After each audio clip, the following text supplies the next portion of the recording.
Здраво и добро дојдовте во уште една епизода на Анекта.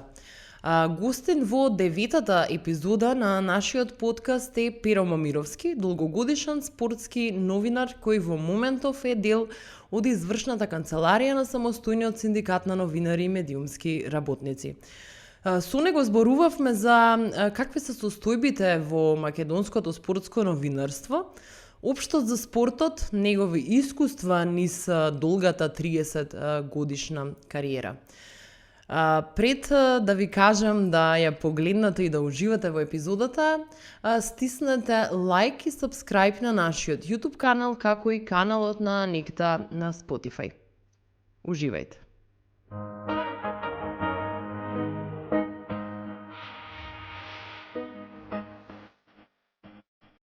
Здраво, Пиро, како си? Здраво, поздрав. Ти благодарам најпрво што прифати во првата десетка од мои гости да присуствуваш. Со тебе мислам дека еден подкаст би било малце, за да опфатиме се она што ти низ годиниве имаш работено, па и сега и во една друга улога како дел од синдикатот на новинари и медиумски работници. Но јас најпрво би те вратила на самите почетоци, односно на твојот прв ангажман како новинар во македонското радио. Прво, уште една голема благодарност за поканата. Мислам дека малку претерано меѓу првите 10. Има во оваа држава многу значени, многу омилени ликови кои што требаше да добијат можеби предност, но нека се развие, па ќе дојдат таму кај 60-та, 70-та, 120-та едиција од подкастот. Подкастот го следам делумно заради приватни причини, а делумно и заради тоа што нуди една нова содржина. Сега, пред да влезам во одговор на прашањето, да се враќам на назад 30 на години, само да предупредам. Значи, и тебе, и продукцијата, па и оние што ќе се решат да посветат некоја минути да го следат подкастот. Во овие следни 45 минути и 1 час не можам да понудам ништо бомбастично. Значи, ако сметаш дека некого треба да пцујам, да омаловажувам, да квалификувам, да вадам афери од областа на наркоманија, крадење, педофилија и слично, такви елементи немам, не затоа што не живеам во тој свет, туку едноставно можеби сакам да се оддалечам од него и така натаму. Сега, да, излегува дека долго памтам. Тоа треба да е синоним за возраст. Чудна ситуација во која што мозаик е во прашање, кој што се составува и се појавувам некогаш на врата во големата фирма, тогаш единствен медиум од областа, нели, електронски, радио и телевизија, и тоа по игра на случај влегувам на радиовратата. Не го погодувам името на тој што го барам или тие што ги барам, меѓутоа едноставно на врата луѓето ме примаат. Јас имав веќе слушнато за сите тие луѓе. Она што ме изненади, она што може да го користат помладите во ова денешно време, никогаш не создавајте представа за некого по име, презиме, по тежина на обврска, по значење во општеството, затоа што сите тие навидум големи ликови, а и овие што ќе ги спомнам беа изморедно големи во тоа време и беа многу значајни за еден широк простор, значи да не говориме само за Македонија, значи за цела Југославија, излегува дека се многу луѓе. И тоа тропање во 91 година на вратата на спортската програма на Радио Скопје најде на еден многу човечки однос, повели момче седни, што знаеш ти од спортот, што знаеш ти од новинарството, што знам, што не знам, меѓутоа луѓето решаваат во моментот, веројатно нема никаков критериум да ти дадат шанса. И сега шансата нормално ти ќе се обидеш да искористиш, како и сите, дали су ме искористили или не, тоа на крај што други ќе кажуваат, меѓутоа наоѓаш свое гнездо.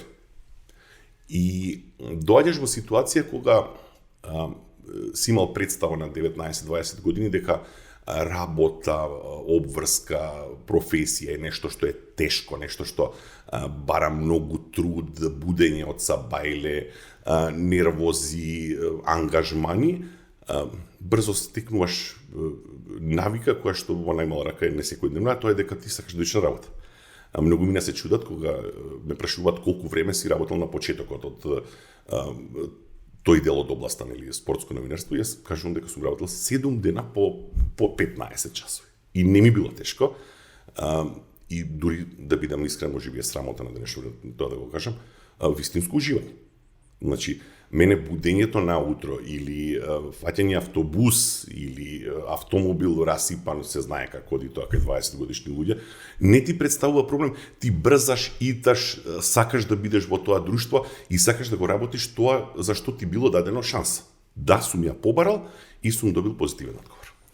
А тешки ли беа тие почетоци повеќе од смисла на тоа дека сега немаме класична подготовка на новинарот, односно не се работи на читањето, не се работи со младите новинари да научат како да читаат, да внимаваат на дикцијата. Се внимаваше ли многу повеќе во тоа време, нека не баш секој можел да се појави пред микрофон, па понатаму и на малите екрани, доколку не си ја сработи домашната? Ние во тој период, значи говорам за 91-92 година, наследиме систем од поранешната поголема држава. И сега не може да се осврнуваме критички на тоа што бил Тито, партијата, Југославија, СФР и така натаму, и тоа факт дека имаше систем. Првите години од самостојна Македонија функционираше системот затоа што беше наследен и само се применуваше на потесен простор и сега веќе нели ослободени од Белград, Загреб и така натаму Сарајево и нивните условно речено стеги, луѓето што се најдоа на тие позиции, значи говорам сега само за медиумите, не сум упатен во другите области, се прилагодуваа брзо и се држеа до принципите на работа што важеа 50 години претходно што ги поставиле функционерите во Југославија. Така и во делот на радио, телевизија, Вечер и Нова Македонија, односно две големи фирми, МРТВ и НИП Нова Македонија. Ќе потсетам, многу мина ќе знаат, во тоа време немаше други медиуми. Тук таму по некој независен, условно речено, проект од типот на или спонзориран, комунист, борба, ослободување или како веќе се нарекува, меѓутоа во основа беше сведено се на тие 4 главни медиуми, тие беа многу големи, тие има системна работа и не можеше да се случи, да не се држам само до македонското радио, не можеше да се случи во Вечер да пишува неписмено момче. Не можеше во Нова Македонија да се случи да биде фотограф, некој што да речеме нема чувство за фотографија. Дали има образование, не знам, во голем дел има, големо парче од нив и нема, меѓутоа факт дека имаше луѓе поставени на тие позиции од претходно, кои што едноставно имаа сенс за својата работа. И што правеа тие? Те дочекуваат на врата, те гледаат, нели како беше на Стас глас, и ти велат, дечко, ти седни, другиот што ќе дое после тебе, извини ти, дечко, не пробај си на друго место и така натаму. Во тој контекст, прв ден влегуваш, ти даваат шанса, втор ден те испраќат на курс. Курсот, што траеше 3 до 4 месеци, беше толку исполнет што секој ден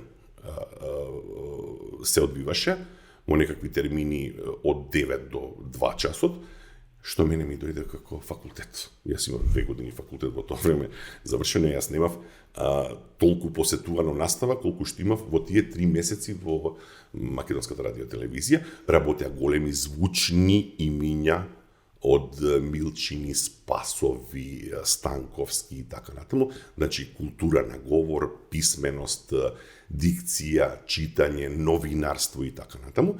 И таму имаше една голема група која што се уште работи, значи со мене беа 30 на луѓе кои што после се разлеа на сите страни, меѓутоа се уште, па да речам, можеби го владеат просторот во држава. Радиото, тебе не ива подкастот е може некоја надградба на самото радио и сега, бидејќи нашиот подкаст оди исто така и на платформата Spotify, доколку некој те чуе, то секогаш правиме, не знам, некојаш и грешка, што мислиме дека некој треба во оваа професија, ти можеби веќе тоа доаѓа и со искуството толку години, дека треба да бидеш само талентиран, колку, например, особено за гласот, е битно природно и гените играат улога, а колку е уствари таа макотрпна работа за да стасе кога некој са тебе ќе те слушне, тоа да звучи така.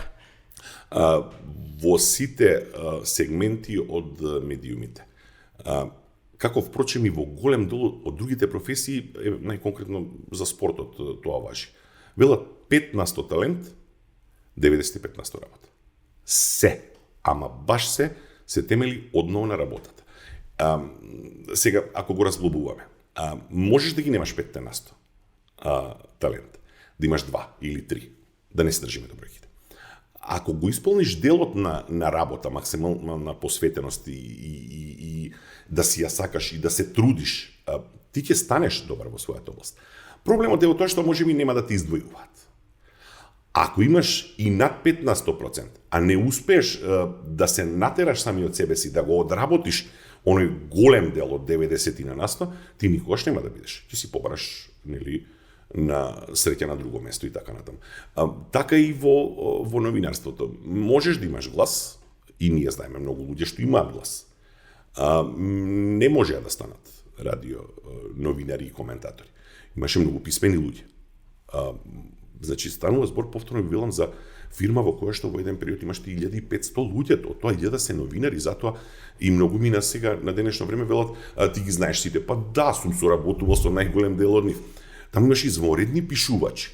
Меѓутоа, едноставно, на радио или на телевизија нешто не кликнало. Нешто не се совпаднало. И луѓето подоцна, кога се отвори, кога се демократизира ова општество во делот на медиумите, си ја побараат среќата на друго место. Јас, да бидам искрен, знам навистина многу луѓе кои што беа во радио, се обидоа, не успеа или барем не постигнаа некој ниво. Извонредни пишувачи, денеска веќе имаме и многу мина од нив, да речеме, писатели, нели, што е соодветно и блиско на новинарската работа. Да се вратам само да заклучам. Има талент, има нешто што е во гените, има нешто што ти е дадено од Бога, од друга страна, повторно работата е веројатно, трудот што ќе го вложиш е главниот елемент. А како дојде во водите на коментаторството, затоа што тоа навидум си слични, но не истата работа, отколку само да пишуваш и да читаш прилози, да речеме, и дневни извештаи од надпревари. Природен ли беше тој след едново со другото? Тоа е желба. Тоа е желба како, веројатно, онаа возраст кога се осознаваш негде 12, 13, 15 години, па училишта, основни, средни и така натаму. Едноставно, не е важно ти што ќе учиш, каде си насочен, едноставно нешто те предизвикал. И јас од секој што сакал да бидам коментатор и ништо друго. Тоа морам да признам. И се сторив, признам, јас сум запишен на филозофскиот факултет, и таму дипломирав, подоцна продолжив на медиуми, комуникација и така натаму, и тоа во ниту еден момент не сум размислувал за нешто друго. Можеби немало некој да ми посочи, да ми каже, меѓутоа не сум сакал да бидам актер, не сум сакал да бидам во тој период инженер, не сум сакал да бидам архитект, ги почитувам сите, нели? Сега веќе кога на залез, можеби на кариера и па и на животен век, признавам дека единствена работа за која што би менувал е областа на медицина. Ама тоа веќе се совпаѓа со некои мои ставови во однос на животот, од искуство и од тоа што сум го видел. Да речеме, мислам дека меѓу лекарите, сестрите, болничарите, сиот тој свет, има многу добри луѓе и има луѓе кои што сакаат да помагаат. И сега кога би се враќал назад, да речеме, би инвестирал на 16-17 години во таа област, затоа што таму стварно можеш да помагаш. Нели, ќе ги тргнам на страна сите нивни гафови, грешки, што се случи во меѓувреме од корумпираност до незнаење и така натаму. И тоа факт е дека кога ќе дојдеш ти пред некоја клиника, тебе очињата ти се вака тажни, ти го гледаш, тој е во бело пред тебе, тој за тебе е Господ. Ова само мала дигресија на тоа. Добро, во вашето семејство сега ќе имате здравје. кој да го наследи тоа. Ти, да речеме условно, од радио преминуваш да работиш во телевизија Алфа. Колку тоа претходно искуство, затоа што според мене да некој да може да работи на радио и да обстои толку години, тоа е многу подготовка, многу читање, треба да знаеш на оној кој тебе од било кое место да слуша, како да му предочиш тоа што ти го гледаш, а тој не го гледа. Дали тоа ти помогна понатаму во телевизијата, тоа богато искуство во радиото? Па да, сигурно. Знаете, секоја од овие професии, помали, поголеми, си има своји девизи, си има своји пароли, некои ги измислија. Така да речеме, во радиото важеше една девиза дека ти создаваш слика. Ти со гласот, со јавувањето, со вклучувањето, со коментирањето во конкретниот случај, создаваш слика.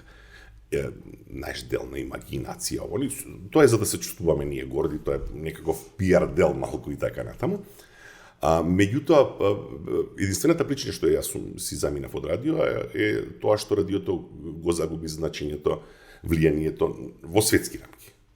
Значи сега овие подкастите се супер, меѓутоа тоа е обновување. Ние факт дека во светски рамки имаме една цела дупка од 20 години во делот на радиоинформирањето и во делот на негувањето на радиопроизводи и воопшто фирми радиски. Во наша земја може да се мислите каква е таа дупка. И во моментов кога возиш автомобил или седиш дома или не знам вадиш цвеќиња, се загуби навиката да биде вклучена радиото. Ќе се сетите и вие помладите и вашите родители, ти си во недела дома, дали копаш бавча, дали правиш скара, радиото работи. Никој не успеа да ги премости тие 20 на години во кои што пак ќе речам ние имаме сериозен проблем и радиото во моментот го загуби, екстремно го загуби своето значење. И моето заминување во телевизија е само плод на тоа, а нормално со оглед на тоа дека работиш во таа област, ги знаеш основните постулати, бара прилагодување, радио и телевизиски коментатор е нешто различно, затоа што на крајот од приказната на радио имаш во минута толку и толку зборови, на телевизија не смееш да имаш ни четвртина од тоа и така натаму. На радио опишуваш до детали, на телевизија ти не опишуваш затоа што сликата те покрива, ти само практично помагаш и не е спорно дека тука и во прилагодувањето јас имав сериозен проблем во Алфа, затоа што на првите преноси да бидеш краток. Така, ти тргнуваш да опишуваш, немаш потреба да опишуваш, се гледа. Да, луѓето може да видат, предпоставувам дека во тие преноси башиот изразот на лице од се некако го треба само да чуе, тоа е на умешност голема. Скори да нема спорт од кој ти немаш коментирано, најмногу луѓето те знаат по преносите од ракометот. Ени добри времиња на Вардар, на Металург. Таа генерација. Секој од различен, изгледа сите од различно време ги памтиме твоите преноси, како и фудбалот. Минатата година дури на Арена, на Арена Спорт. Сега, бидејќи тоа најтазе, сакам да те прашам, бидејќи преносот, колку што се сеќавам, беше на српски. Така е? Да. Не, на македонски. На македонски, да, ама имаше тука некои борби. Има се уште таа борба трае. Јас, благодарност на колегите, веќе 5-6 година сум председател на Сдруженијето, на секцијата на спортски новинари при Сдруженијето на новинари на Македонија. Тоа постоеше. Значи, човекот што мене ми даде шанса, ако некој се сеќава од почетокот на подкастот, тој што кога ја отвори вратата не му го погодив името презимето, Александар Стиков беше председател на секцијата на спортски новинари на Југославија. И така се распадна државата. Па постоеше, па се распадна, го обновивме пред 4-5 години и сега функционира некакви почетоци, нели кога се обновува нешто, оди на тој начин. Сдруженијето на спортските новинари практично е некаква форма во која што ние се обидуваме да се одржиме, затоа што ги губиме сите предиспозиции, го губиме тлото под нозе, бројот на спортски новинари во држава се намали драматично, многу медиуми функционираат без, како се вели, спортски редакции и бројката на извршители е сериозно намалена. Ние практично освен 2 или 3 медиуми кои што имаат спортски редакции во моментов останатите се без нив и сметаат дека така треба. Тоа е веќе до менаџерите, до собствениците и така натаму. Што се однесува до Арена, ние се обидуваме преку таа организација да наметнеме со двете влади во изминатите 10 години разговаравме.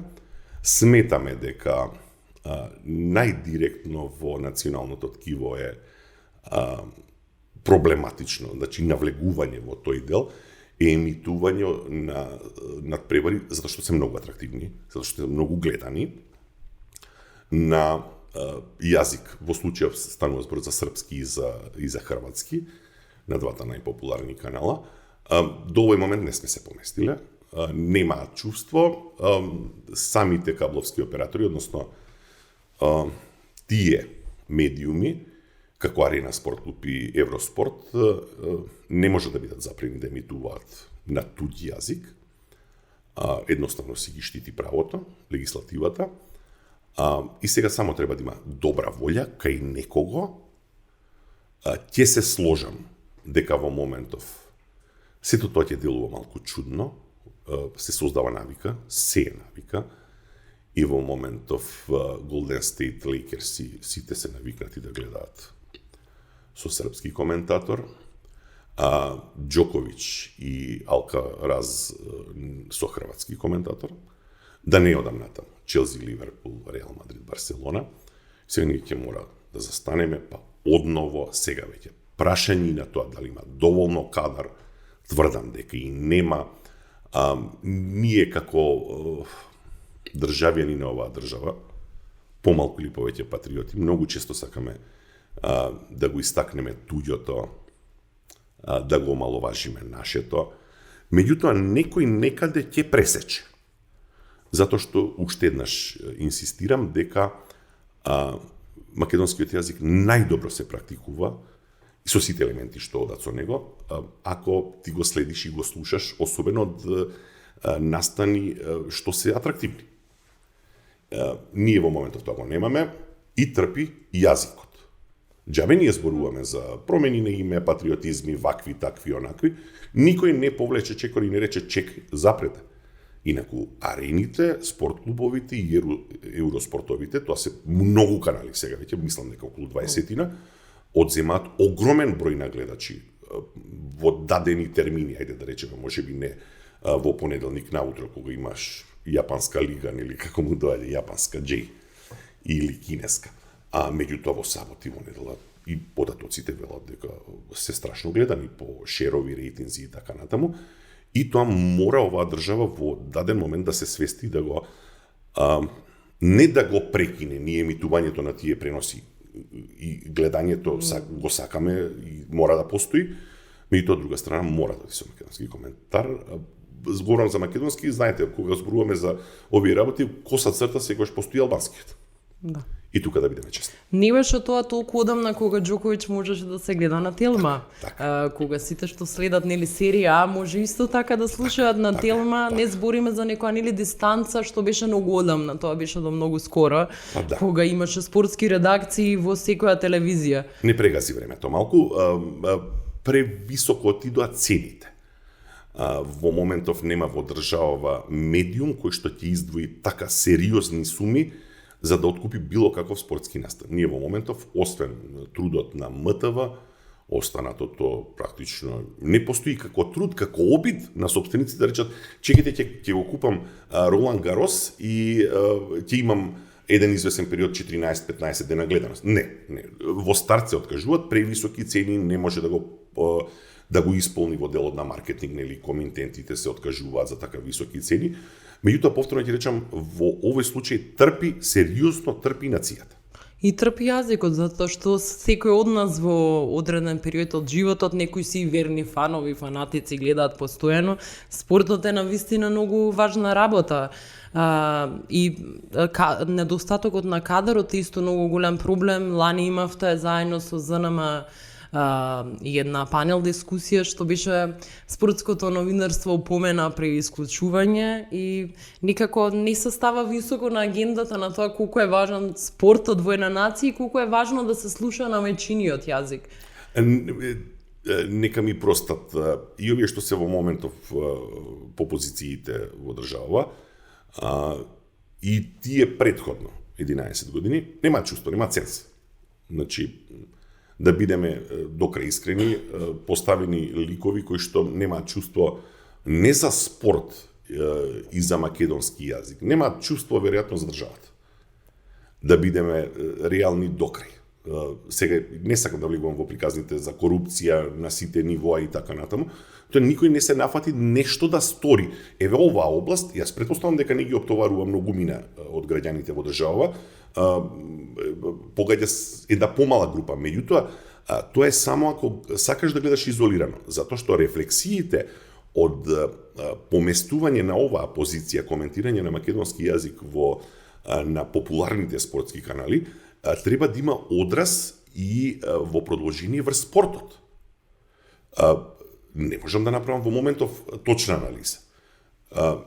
Иако би бил подготвен во кафејански муабет, да тврдам дека оној момент кога ќе тргне со преноси на македонски јазик и кога тоа ќе биде одовде и кога сепак ќе ни биде приближено на друг начин, на поинаков начин, дека многу повеќе деца ќе се вклучат во школите спортски. Тоа е сигурно.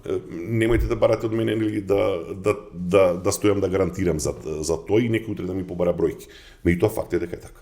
Не, јас би почнал од личен пример за тренирањето за ракомет, оние најубави денови да речеме на Кометал, кога то се навиваше, се одеше на надпревари, се гледаше на телевизија, така што има и големо влијание понатаму ако ја гледаме големата слика и во воспитувањето на децата и во тоа што децата гледајќи идоли во спортистите ќе сакаат да се занимаваат со спорт. Така и тоа се презентирано на твојот јазик би требало да биде комплетна слика, иако сега треба да бидеме искрени, да кажеме дека не смееме да го лоцираме проблемот со македонскиот спорт кој што е во еден упорен, долгогодишен пад само на овој дел. Има тука дел на стручна работа, има дел на одлив на таленти, одлив на жители прво од држава, натаму незаинтересираност на оние што треба да рекламираат и на тој начин да го стимулираат спортот. Од друга страна, сега веќе сум на таа тема, ние гледаме дел од македонските фирми се рекламираат на популарните спортски регионални канали. И таму се одлеваат средства. Ние гледаме фирми кои што на средина од кошаркарското игралиште во оној популарен круг во рекетот или на централниот дел гледаме македонски фирми. Значи, постои заинтересираност за спортски преноси. И јас, кога би имал фирма, сигурно би рекламирал таму, тоа немам никаква дилема. Меѓутоа интересна работа, па ние сме подготвени, повторно ќе речам, ќе ги дадеме парите на друго место, не овде. И не сме подготвени да го подкренеме тоа. Може би болката е лична или на тие 150-200 луѓе во држава, затоа што знам многумина кои што тврдат дека не. И кај нас треба да се коментира на српски и на хрватски, па вие што сакате правите. И нема спорно со тоа ништо. Секој си има свој став, ова е веќе 21 век. И не помага никакво образложение. Не помага, вели тие се подобри. Јас во моментов гарантирам дека 10 први луѓе од коментаторите во Хрватска и во Србија и 10 во Скопје по оние параметри што и сам би ги создавал, не може да бидат многу различни. Прашање дали се тие подобри, другите подобри или 10 од овде. Сега, ако го разположуваме тој список, да, кај нас нема и доволно луѓе. Не, во моментов па нема ни... И кажуваш дека на арена тие рейтинзи биле страшно големи. Како беше, например, кога кај нас, да речем, еве, барем во медиумите во кои си работел, има ли добри рейтинзи и преносите, еве, да речеме, конкретно на ракомет или на фудбалски надпревари, каде што игра нашата репрезентација? Па сега најнаш да кажеме дека не е исплатливо да имаме преноси на нашите телевизии. Така е. Рейтинзите се добар показател, сите тие мерачи на гледаност, дали се агенции, дали се пиплометри, покажуваат бројки и секојаш бројките одат во полза на она што го говориме сега.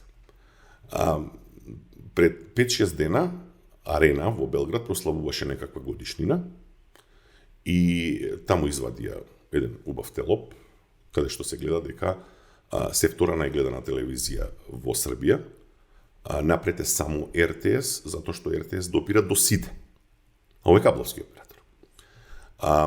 Кога ќе се сетам на бројките во Алфа, значи зборувам пред се за најатрактивните настани во таму некоја сезона Вардар, Металург, Лига на шампиони или имаше паралелно Реал Мадрид, Барселона, работевме шпанско првенство или финале на NBA лига, бројките беа убедливо најголем. Значи нема споредба со ништо останато.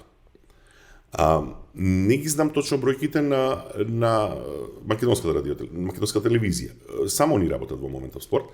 Меѓутоа тврдам дека надпревар во среда е веројатно најгледаното нешто во текот на неделата во рамките на МТВ. Меѓутоа тоа е едната димензија, другата е нешто што е немерливо, а тоа е дека ние самите тоа го чувствуваме.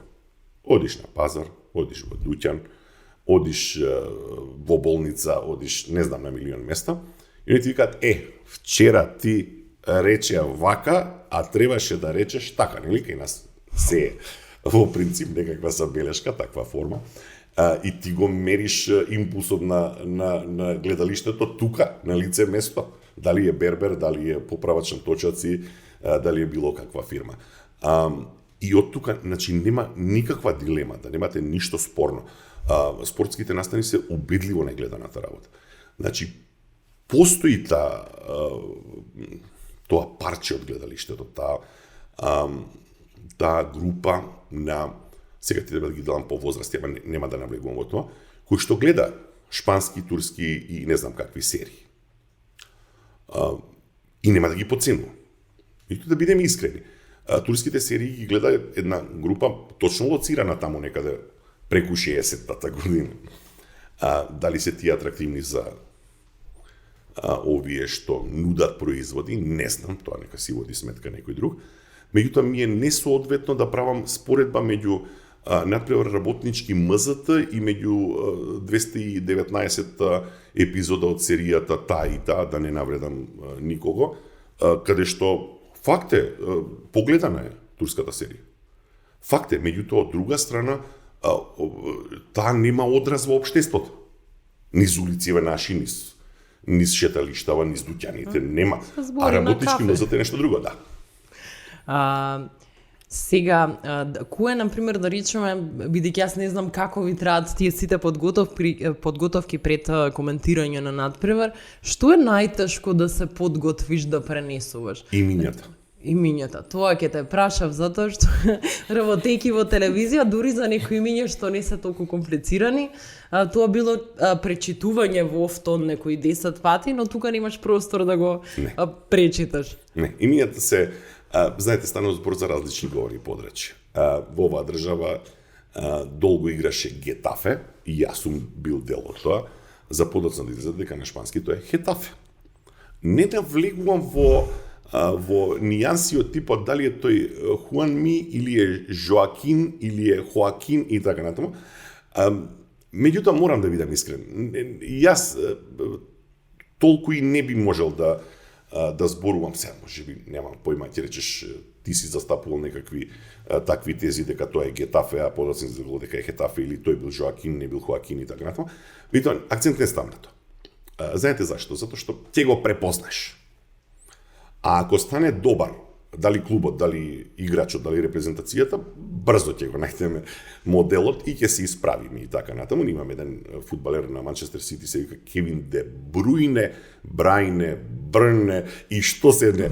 Мислам дека на 5 наши телевизии имаш 5 различни, како се вика, именувања. Меѓутоа, ние го знаеме. Тоа е тој дечко да игра добро фудбал и тоа не е проблемот. Поголем проблем е во делот на подготовката за преноси, во подготовката и воопшто за следење на такви некои големи настани, да, тоа си бара не е спорно, затоа што некогаш можеби нешто можеш и да излажеш.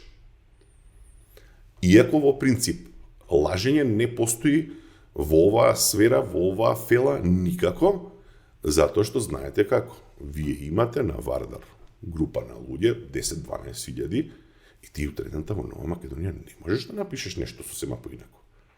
Следната недела ќе те дочекаат на клоци, ќе те исфрлат.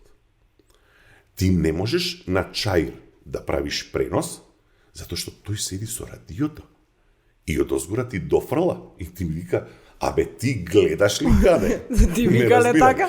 А сега по ова денешно време каде што ти не можеш да му раскажуваш за некаков си нека играч од било кој спорт, да му раскажуваш било што затоа што децата се брзи на прсти, веднаш ќе те демантира. И во тој дел мора да има сериозна подготовка. Значи, тоа е сериозна професија на крај на краишта, нели? Пак ќе речам, не е архитект, не е инженер, спортски новинар и коментатор, не е лекар, меѓутоа си бара сериозна подготовка и тука лага нема. И сега најбитниот момент, освен именувањата, пронаоѓањето на информациите и така натаму, сега веќе новото време бара и да влезеш во суштината на спортот. Од немајкаде, дел од моите колеги, и јас, иако јас главно сум одбивал, влегуваат во области кои што не им се блиски. Значи, сега одеднаш Перо Мировски не може да коментира Формула 1. Тоа не е така. Или тој и тој да влезе во бокс. Не може. Ако ти не си бил, не си видел, не си гледал бокс, тој е специфична работа, затоа што ти додека раскажуваш дека тој во 2014 година бил дел од кампот на овој оној, бокс е една секунда, еден удар. Заврши мечот. Или се случува, или се случувало на сите, на скијање. Значи, ти додека влезеш да најдеш каде го имаш ставено, дали е лист хартија, дали на компјутер, дали на лаптоп, дури најдеш дали освоила сребро, злато, таа излетала од патеката, отишла таму у боровите. Знаете, тоа е смешно, меѓутоа и вистина е така. И затоа да речеме, инсистирам, особено во последниве години, не, ти подготви се и држи се до спортот што го знаеш. Ти не можеш да коментираш скијање ако ти не си застанал на санка. За скии да не правиме муабет. Затоа што знаете како прв пат кога ќе застанеш на скии, тогаш ќе сватиш дека уствари тоа е многу сложена работа. Лесна е за оние што знаат. Ти можеш да коментираш бокс. Ако не си видел во рингот, да видиш како тоа изгледа јажиња, па еден човек пред тебе, па знаете, треба ескиважа, треба И потргнување. особено спортови кај нас што не се ни практикуваат и не се ни толку популарни сега. Не е дека да, ние имаме да, 20 луѓе што скијат, па Не, добиле медали, нема па спорт. понатаму. Ракометот и фудбалот е нешто и кошарката со кој ние од мали на улица растеме, гледаме, Добро, имаме следиме. и борење, имаме и други боречки имаме вештини. толкави да речеме светски успеси, па да кажеме дека ние делот и од културата, како да кажем. Па, види, ако земеш податок дека последните наши големи медали и успеси на олимпијадите беа борење и теквондо, ќе не демантира ова. На сите балканци испадна дека. Да, сигурно соседите имаат карате, борење, се и се што. Факт дека не станува збор за популарни спортови. Факт е, значи се знае бројот на тие што тренираат тоа и тоа се ограничени, додека овие што ги наброја се нормално присутни. Само да кажам уште ова дека затоа се оди на онаа форма земаш коментатор, значи тренер, стручњак, професорот, таа и таа област и ти помага во преносот. И тоа е легитимно, затоа што да се разбереме, како се вели, ти не можеш да знаеш се. А луѓето се остручени, да речеме, за таа област. Иако се веќе прашање на твоја идеја, дали е тоа добро или не, и дали е тоа концепт на фирмата. А дали тие луѓе, например, што се коментатори, па се обучени во иста мера како тиве, да речеме, да го вршат преносот, или се повеќе како суфлери? Па да, тие нормално им треба долго време да се прилагодат, дел од нив се нерадиофонични, дел од нив се тешки во израз и така натаму, не е спорно. Меѓутоа тој те надополнува само во делот на стручноста. Затоа што ако он е тренер 35 години, да речеме, во женски ракомет, ти не можеш да знаеш повеќе од него. Тоа немаме никаква дилема. Или немам поима, имал кариера, одлична, богата, блескава, секако он знае повеќе од тебе. И тој ќе процени да речеме последната акција каде треба да се игра. Дали на крило, дали ќе ја шутне бекот од 9,5 метри и така натаму. Значи, затоа велам се прават тие комбинации, не се непознати, светов ги измислив, впрочем, ние ништо не измислиме, ние се само копираме и добрите и лошите работи. Меѓутоа, велам, тоа е веќе прашање на вкус и на определба на фирмата. Тешко ли е, веројатно тоа со текот на годините не се ни сваќа никако стрес самото, нели си на стадион, луѓе, притисокот игра Македонија, било кој спорт. Има ли поголем притисок тогаш, кога има многу важни надпревари, кога да речеме игра Македонија? Има. Знаете како, прво, секое палење на светилката, значи, говориме кога се вклучува микрофонот, кога се вклучува камерата, и според теоријата на факултетот за новинарство во Скопје, па и генерално, е мини срцев удар. Додека не се запали. Така. И луѓе различно реагираат. Зборуваме се за прво, второ, 150-то појавување и така натаму. Тоа факт е дека ако тебе ти се пали светилката на секој 2 дена или 3 дена или на секој ден, ти имаш нели 450.000 мини срцеви удари, што повторно зема некаков данок во продолжение. Тоа не е спор. Едното е тоа. Второто е прилагодувањето, некои се родени за тоа. И некој не му значи. Други доживуваат стрес. А тебе? Па јас не знам. Од никаде не ми значи ништо светилката, само значи дека треба да почнеш. Адреналинот расте. Тука не е спорно. Значи и пред секој настап адреналинот расте. Постои страв. Затоа што замката во која што влегуваат новинарите, јас зборувам за спортските во моментот, да помислиш дека се знаеш. По дефиниција правиш грешка. И таа грешка ќе ја видат и ќе ја чујат сите.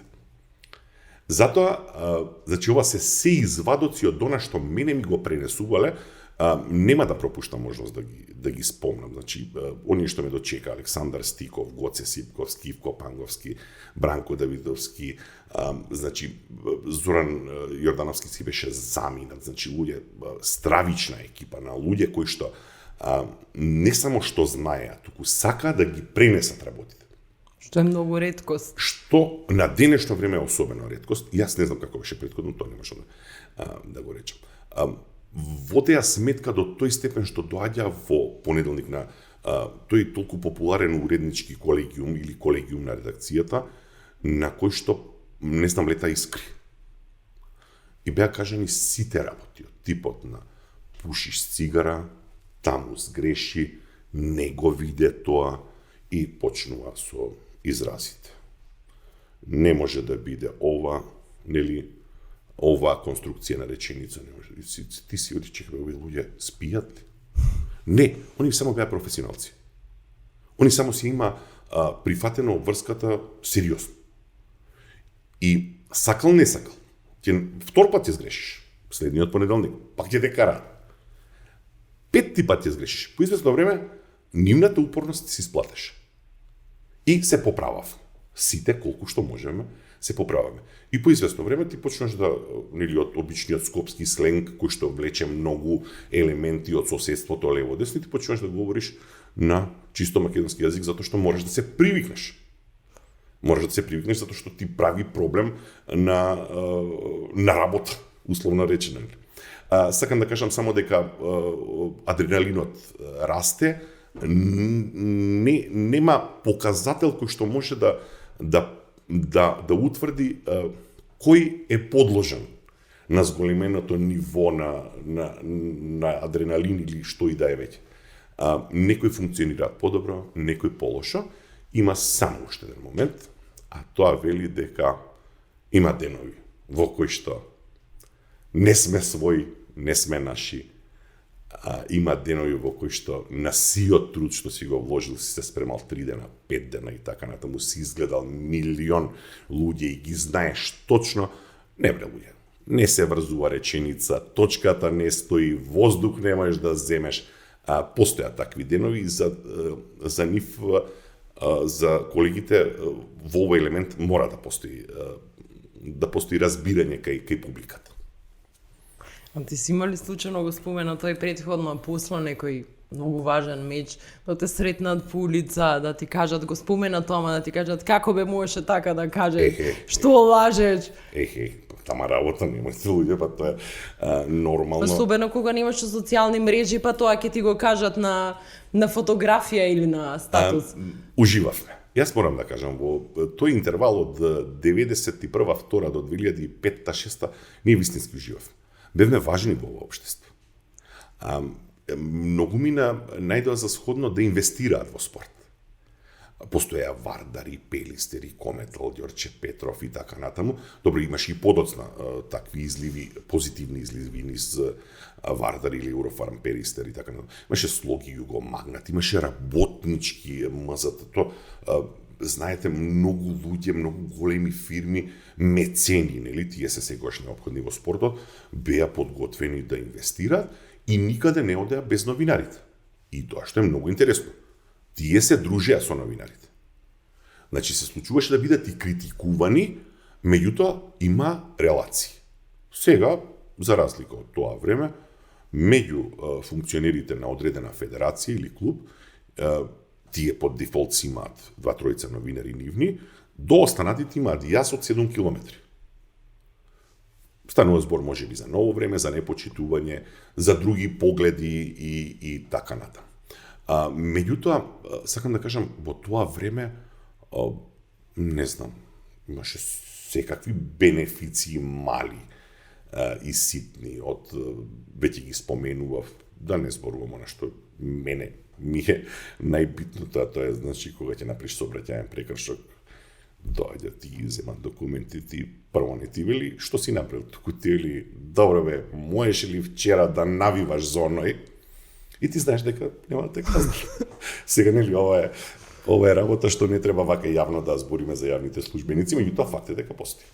А кога сме веќе кај навивањето, колку или тоа со текот на годините човек се учи дека си на работа и не треба да навиваш. Тешко ли е некогаш? Па, јас лично за себе зборувам, не навивам за никого, немам фаворит. Да, не е спорно, тука е Македонија, тука е Вардар, тука е Пелистер и така натаму. Знаете каде се случува пресврт во мајндсетот?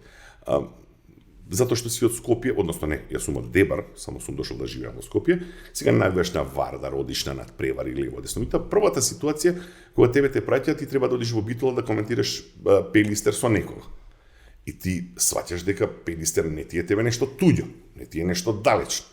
Да не говорам за тоа дека утре дента или по известни месец-два те праќаат со победа да одиш да коментираш немам поема против Парма во тоа време, против италијански во тоа време гигант Парма беше на ниво на како се вели на сегашни Јувентус, Интер, Милан. И ти логично да навиваш за твоите. И знаеш, негде се меша, во главата се меша, меѓутоа одстапуваш од тоа да навиваш за кого и да е. Почитувам и тоа дека дел од моите колеги јасно демонстрираат дека навиваат за Манчестер Юнајтед, Интер, Реал Мадрид и така натаму, нивно право, меѓутоа факт дека ако толку си заљубен во некаква си средина, во некаков си клуб, град, земја или лево десно, ти тешко утре можеш да излезеш од таа мантра кога ќе застанеш и треба да го коментираш тоа. Затоа има и еден момент кој што вели Реал Барселона. Ако најдеш еден од клубовите, нели тоа е според мене најголемиот спортски настан на планетава, нели, без оглед на тоа што постојат суперболови, светски првенства, финалиња и така натаму, Реал Мадрид Барселона е за мене нешто што е врвно. И ако најдеш или ги мразиш едните и другите, не, тоа се гледа. Тоа се гледа. А не можеш да го скриеш тоа, не можеш да го скриеш. А треба да го скриеш. Тоа го имам баш прашано Владко Арсов, исто твој помлад колега. Му викам, добро, некогаш и во Македонија игра за квалификации, нешто друго што ни е важно. Кошарката, ја памтиме. Тоа го имам прашано, па ти нема ли, брат човече, некогаш доено допцуеш? Пошто ние знаеме како оди следењето и спорт, тоа е веќе непрофесионално ако на некој му се испушти, ама тој адреналин, тие страсти кога нешто ти е многу блиско и Па да, добро, не велам дека не ти доаѓа на памет и дека не ти се случува негде во глава, ама го потискаш, не е спорно. Потискаш на крајот на криштата и се што може да биде така лошо, негативно, што може да повлече па и луѓе. Имало киксови на голем дел од моите колеги и во многу случаи така натаму да не се исклучи микрофон, ти си во програма и да ти излета нешто што не треба и така натаму. Ова околу да имаш во глава концепт против некого си или за своите си, еве нека е и Македонија кога е во прашање, мораш да се воздржиш ти на крај на крајшта, тоа ти е работа сега. Ако не успеш тука да се воздржиш, што преминувате? Да, сигурно е многу тешко, ама со текот на годините сваќаш дека е тоа само работа, обработуваш, си одиш дома и тука треба да заврши сега и сметам дека еве бидејќи се во новинарството, спортските новинари имаат можеби и најверни, но и публика која е најмногу критички настроена. Па, веројатно. Знаете, постојат групи по сега социјалните мрежи. Едни тврдат дека си најдобар, други тврдат дека си катастрофа и дека треба да те затворат. Не да не те пуштат да работиш. Видете, тоа е тоа општество, тој век. Некогаш немаше достапност, па можеше да живееш во некој лажен свет и да си умислен или да си депримиран од друга страна и да мислиш за себе се најлошо. Сега имаш публика која што можеби веднаш нема да ти покаже, нема пиплометри за новинарите. Меѓутоа, повторно има едно јавно мнение и по известно време јасно се укажува и се покажува. Тој може, тој знае, тој треба да биде во тој момент, даден миг на програма, а другите веројатно не треба. Ама тоа е веќе работа на некои што си се уредници, па раководители, шефови, газди, директори и така. Познато е нашата публика дека е многу жестока, многу темпераментна, сепак сме балканци. Си имал можност преку твојата работа да го прошеташ барем голем дел од Европа и уште некои земји од светов, колку што знам од разговори претходно, имаш посетено 60 држави, можеби повеќе. Ако веројатно веќе не ни водиш сметка. Не.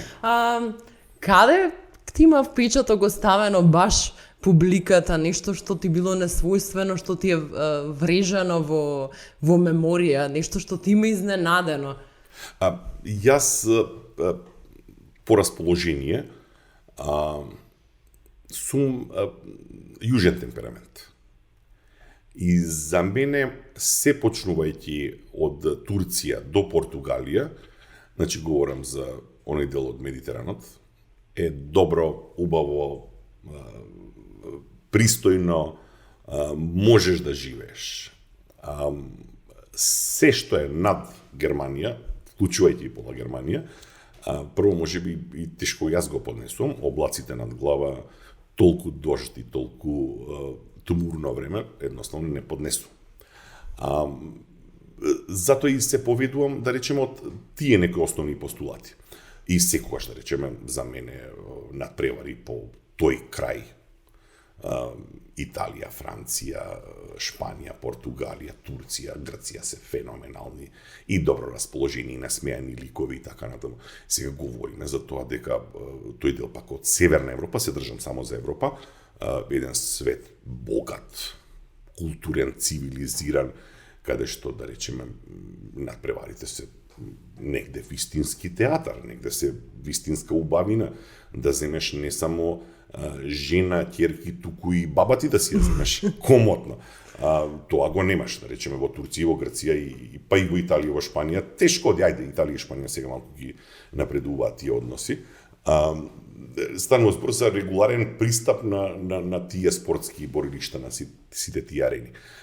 Значи, да кажам искрено, сум работел, не би можел ништо особено да издвојам, иако факт дека таму некаде рано во 90-тите при тие први преноси, за мене беше шокантно кога на фудбал гледав возрастни жени. Кај нас овде не постоеше такво нешто. Мислам, тоа јасно мислам дека и денеска не постои. Да, сигурно. Значи, тоа едни господи од добри 70, 75, 80, шаловите добро дотерани, кафињата пред нив, соковите, сендвичите и така натаму. И сето тоа ми делуваше на вистина импресивно, морам да кажам искрено.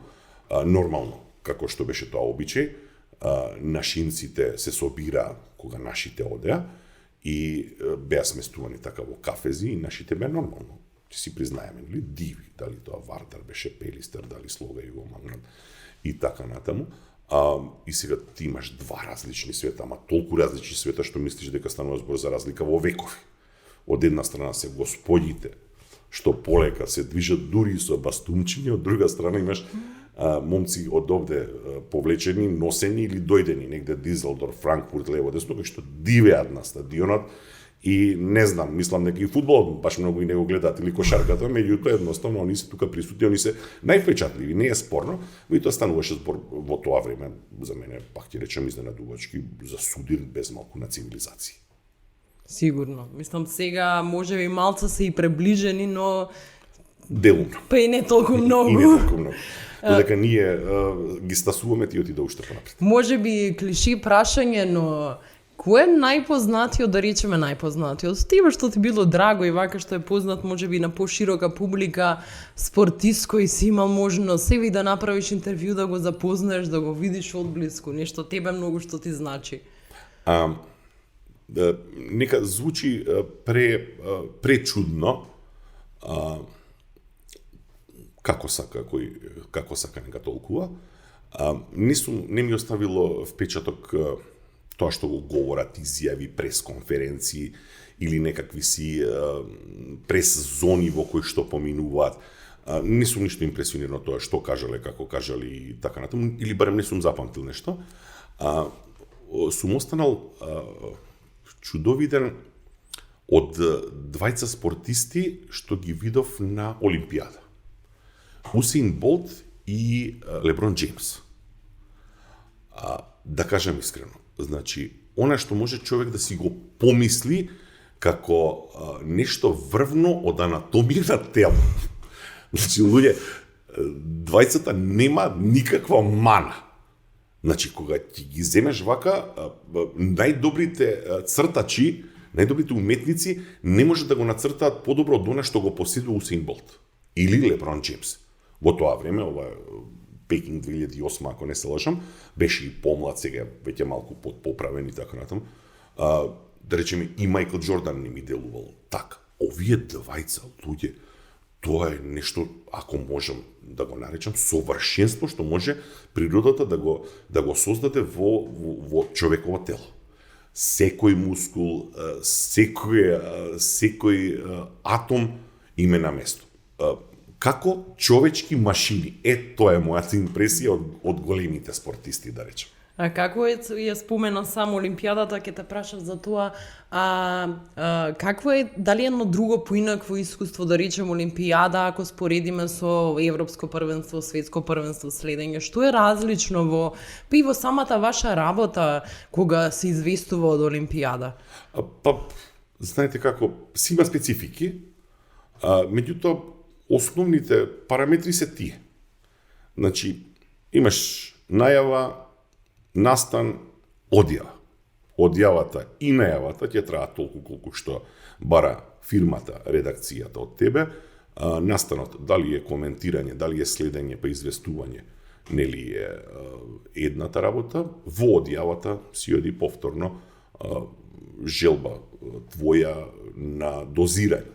Значи, дали ќе се заврши само со изјави, дали потоцна ќе има коментари, анализи и така натаму, или да се вратам напред, дали ќе најавуваш 5 дена, 7 дена, па дали ќе користиш разноразни форми, негде само обични текстови, само најава термини и така натаму, дали ќе имаш можност да доловиш слика, глас, изјава и така натаму и така натаму.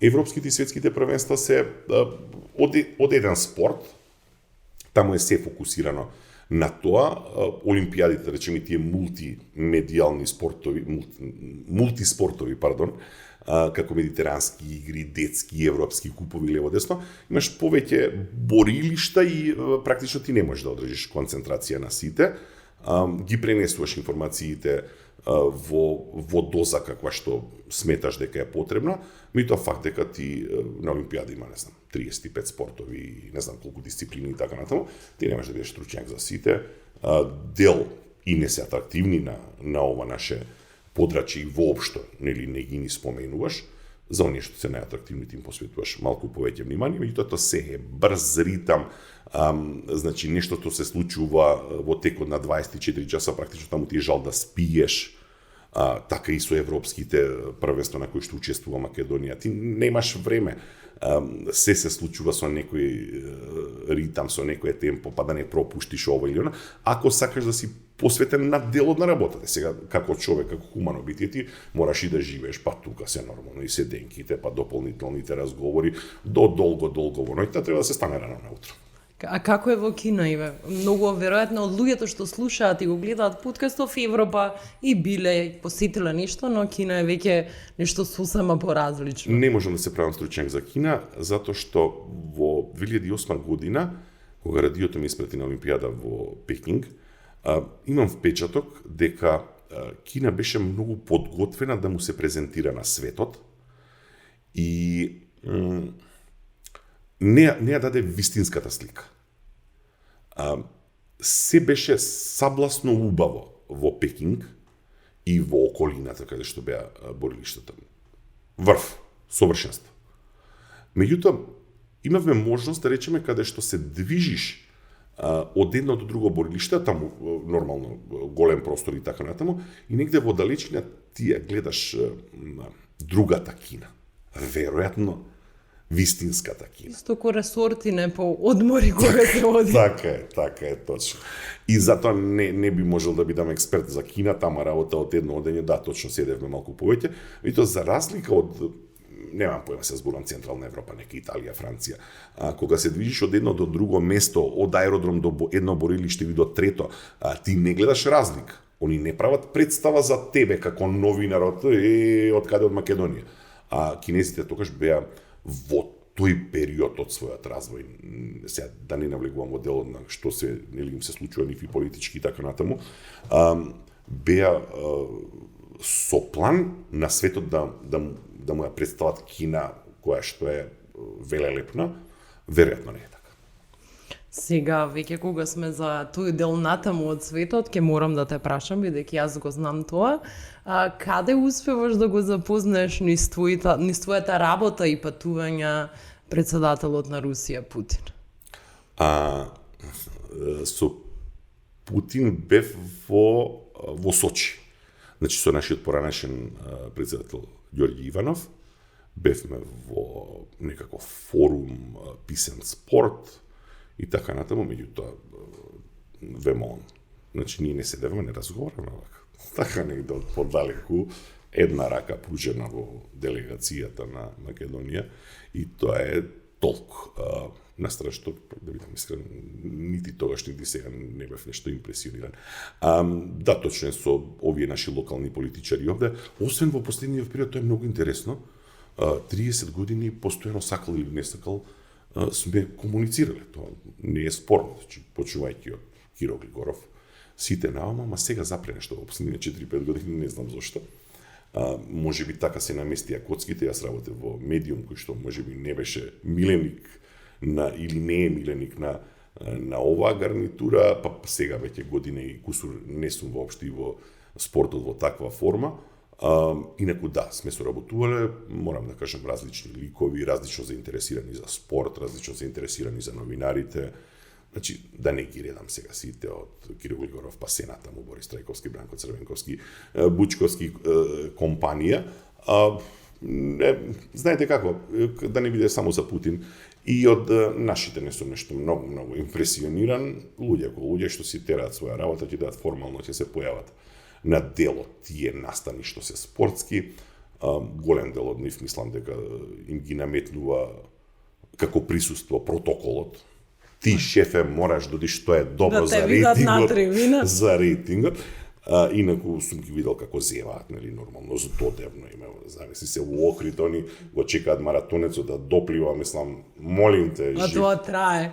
Тоа трае. Или на Шапка, мрзнат, бре, луѓе, температура минус 20, он ќе гледа како се вика скијање, веројатно никош не се ни посанкал да не зборуваме за скијање. Но добро, тие по својата работа, ние по нашата. Да, тоа е пиер, спомени самиот, тоа е пиер, мислам дека секаде во светот па на трибини да се сликнат, исто и познатите личности, кај нас може би не, ама во светот. Па нашиот инфлуенсерски свет сега малку се прилагодува на светските барања. Мислам дека кај да ќе почнат и на спорт да доаѓаат. Може Да се би. слика. Може Мислам, би. ќе го надминеме периодот на рецепти, бањање у спа, нели, сместување по ресорти и наскоро ќе почнат да се сликаат и на И на Шкупи градски. Шкендија. И на Шкупи Шкендија. Ке видиме, ќе има пат до таму. Ти веќе колку 2 или 3 години како не си дел од спортската редакција на Година и половина, скоро 2. Да. целата оваа транзиција од човек што ти ќе кажам слободно дека ти си се уште спортски новинар, многумина и те знаат повеќе како таков. Како е во синдикатот на новинари и медиумски работници во кој впрочем и јас сум дел? Впрочем, Нова од таму датира и потекнува и нашето пријателство, па Да. веројатно и поканата за подкастот. Но, чудни се патиштата, господови, овој елемент не смем да го пропуштам. Јас сакам религија, јас сакам црква, убаво ми дојде. Сакам црква, сакам пред се дебари мелничани, тоа да не се лажеме, и нормално фамилијата. Добро. Ова се монтира, се штракно. Но, чудно и можеби не треба да признавам вака јавно, иако го правам тоа, па некои од нашите соработници ме опоменуваат, јас вистински уживам. Во синдикатот сум бил секогаш, значи како знам за себе, сум бил во еден, во друг, во трет, сум во овој од почетокот, член по известно време, како се вика и представник на некој медиум, дема да именуваме, со тоа што јас сум и директно жртва на синдикални обврски и активности. Член на извршен одбор и така натаму. И сега од пред година и половина, на покана на дел од луѓето, доаѓам во синдикат. И сега уживам. Да, мене ми е јасно дека тоа е една тешка и сериозна борба, која што и генерално на светско ниво тешко се добива, од синдикатите на текстилната индустрија во Британија, па преку Джими Хофа и останатите, до овие наши синдикати помали, поголеми по регионот и во земјава. Меѓутоа, обидот да се грижиш за луѓето што ги чувствуваш свој.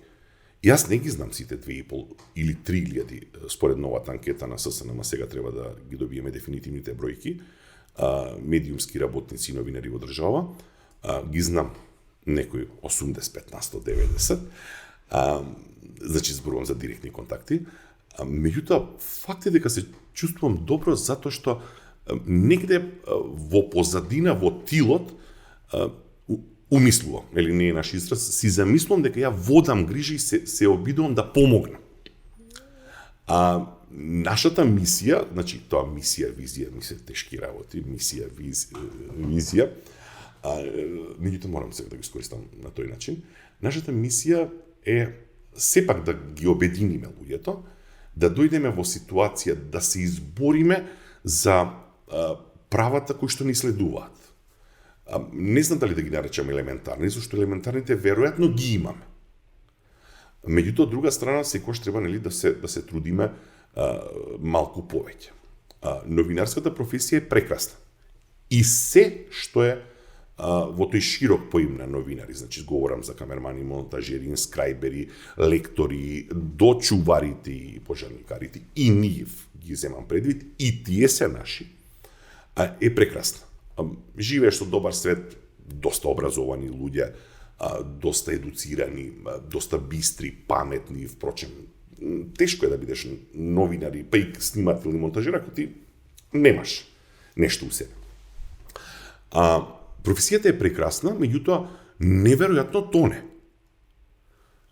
Говорам за условите за работа, за стандардот и за почита што треба да ја имаме, можеби ја имавме, долго време ја стекнувавме, ја загубивме на брзина. Значи, почит во очите на тие што се сега собственици, нивните продолжени раце, менаџерите, така наречени директори, уште по продолжените прстиња, уредничињата, поставени со извесен период и за строга намена, негде ги загубивме позициите. Значи, не крием. Синдикатот, чисто совпадење, што сега јас кога дојдов, па тргна да се билда бројката, па доаѓаат луѓе, меѓутоа не си припишувам себе си или на двајца и тројца, непријатно ми да кажам уште кои други двајца тројца кои што ги влечат луѓето со својот статус во општество во таа област, луѓето во синдикат, јасно е нели зашто нема да ги споменувам другите луѓе, таму сум на гости. Меѓутоа, за жал, бројката се зголемува, ние се обединуваме само затоа што тонеме. Ама тонеме не онака бавно, полека, па да имаш време да се адаптираш. Титаник невиден.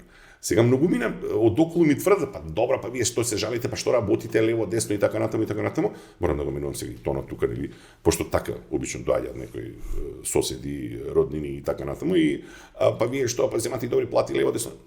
Не земаме. Ние не земаме добри плати. Ние немаме добар статус во општеството. Ние мора очигледно кога веќе немаме партнери, ние мора сами да се избориме. Дури јас сум и доста екстремен и сметам дека можеби треба да одиме на малку по цврсти, по жешки варијанти. Затоа што ова нема да не одведе никаде. Генерално не газат.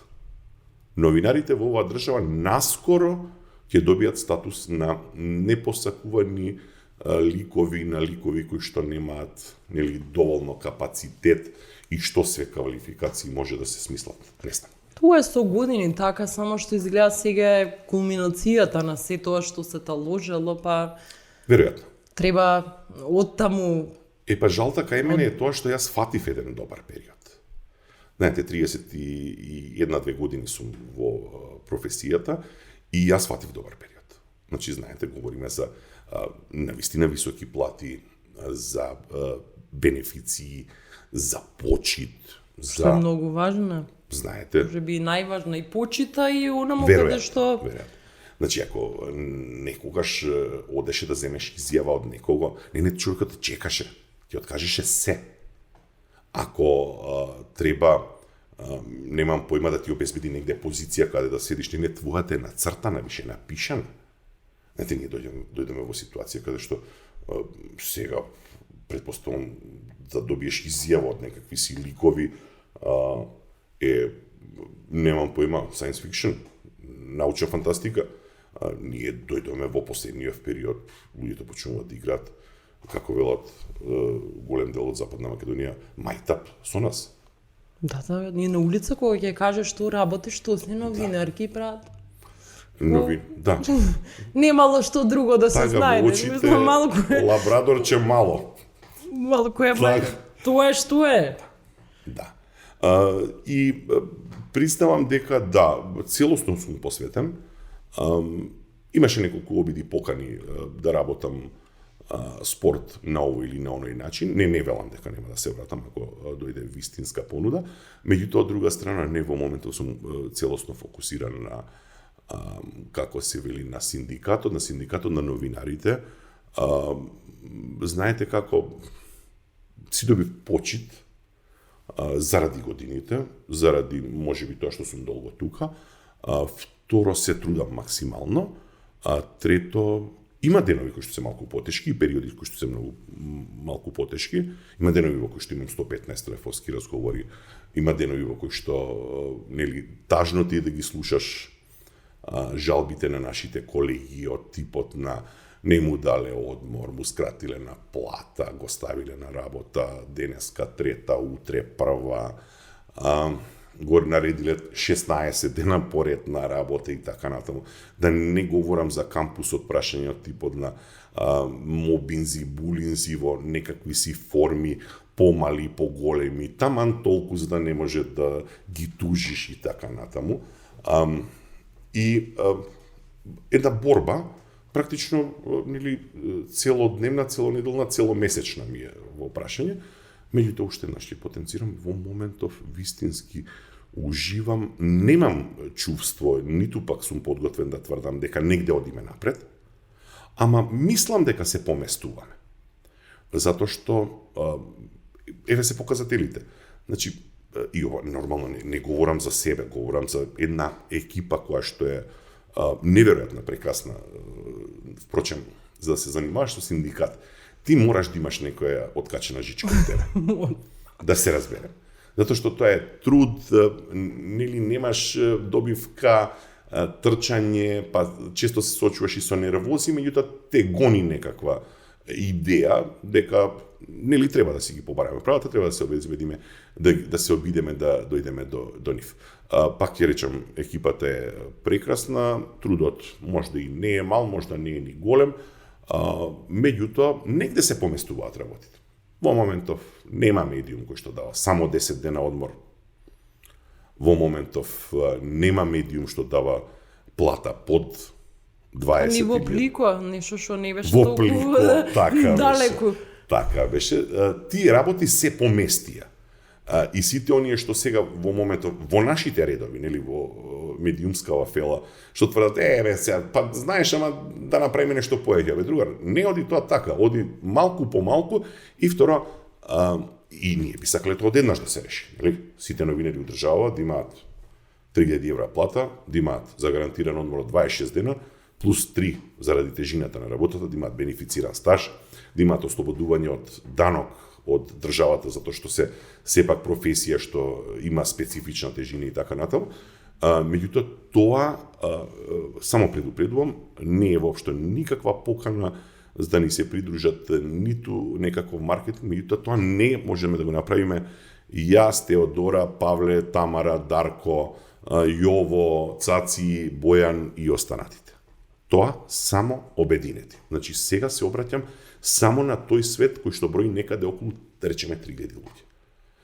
Индивидуалните битки се многу тешки, а генералните тешко се добиваат. И јас ќе признам, меѓутоа ако не се обидеме да се разбереме, мислам дека се води кон тоа да не прегазат тотално и утре да дојдеме во ситуација да бидеме до тој степен непочитувани што секој ќе може да те застане, да те фати за уши.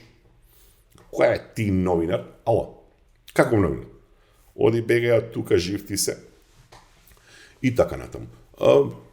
Една, пак ќе речам, определба моја, која што не е од сега,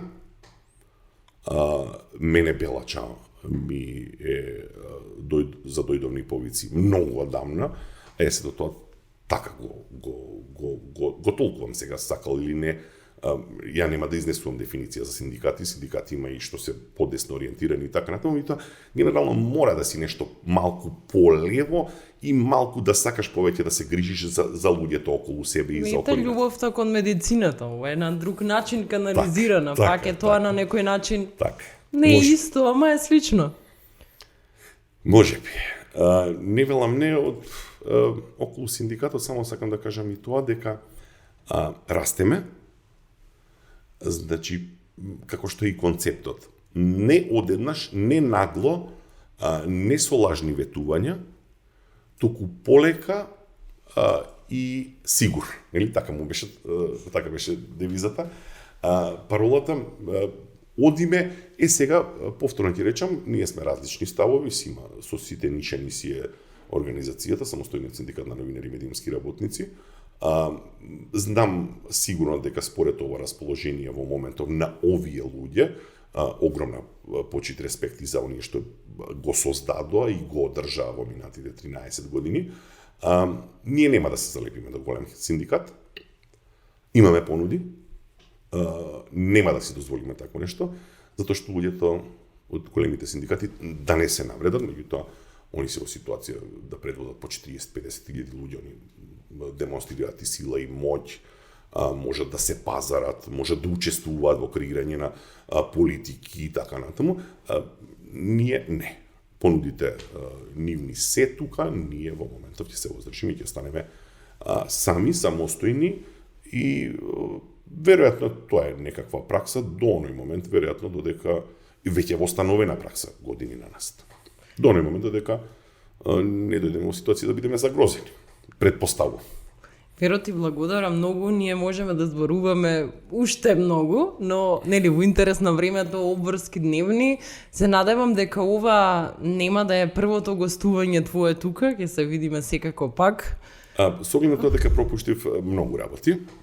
Значи, прво викендичка у Дебар, други хобија што имам и така натаму. Имам уште од областта на новинарството, спортот, синдикат и така натаму. Да закажеме средба, да речеме, ако е ова меѓу првите 10, негде кај 610. Може. Може и на 600 да заокружиме. Нека биде и на 600, ама тогаш може би вака една маса малку подолга, па ќе видиме и ново студио, нешто да се... Нека има, да. Јас ви благодарам што вие ме поканите, што одвоивте и време, што на овој начин вака разговаравме. Јас работев на подкаст, нели, за синдикатот, меѓутоа беше малку по-сериозно, по-официјално и се држаме. Беше. Да, заедно работевме во тоа проектче. Ова е вака комоција слободна и така натаму. Уште еднаш ти се извинувам и тебе и на продукцијата, и на оние што ќе се решат да гледат. Не понудив материјал за кратки историја од типот на некого да испљукаме онака од прва до последна, па да може да се врти деновиве, да засрамуваме некого, па и самите себе си. Ви благодарам уште за поканата. Ти благодарам. Тоа е тоа. Чао.